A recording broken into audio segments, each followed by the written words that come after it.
10,000-მდე ბავშვი არის საქართველოში აუცილებელი და გორში დათვლილი ბავშვები 859 ბავშვია, რომელსაც 5 წლიანი და 1 წლისა, რომელსაც წითელა არ აქვს ჩატარებული და ეხლა მიმდინარეობს დამწერი ვაქცინაცია. დღეს მეცნიერებათა სკოლაში სტუმრად იმყოფებიან საზოგადოებრივი ჯანდაცვის წარმომადგენლები.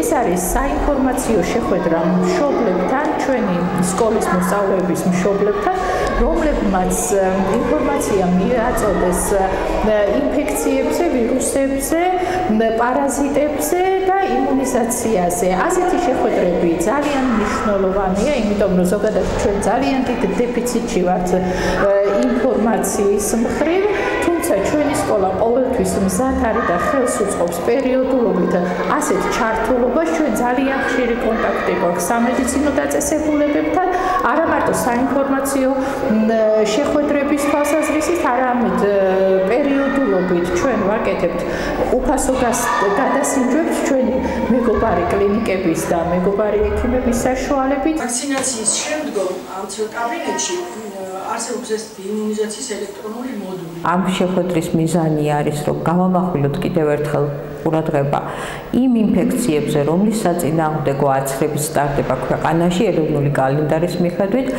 გამოვაფრთხილოთ მშობლები, ახალი თემები გავაცნოთ, რატომ ტარდება, რა მნიშვნელობა აქვს იმუნიზაციას, რა პერიოდში უნდა აიცრა შვილი, აუცილებლობის შემთხვევაში რა ზიანი შეიძლება მიადგეს მის შვილს, მთლიანად კოლექტივს და ქვეყანას. მაინტერესებდა პაპილომავირუსზე, რომელი ასაკიდან იცრებოდა ბავშვი.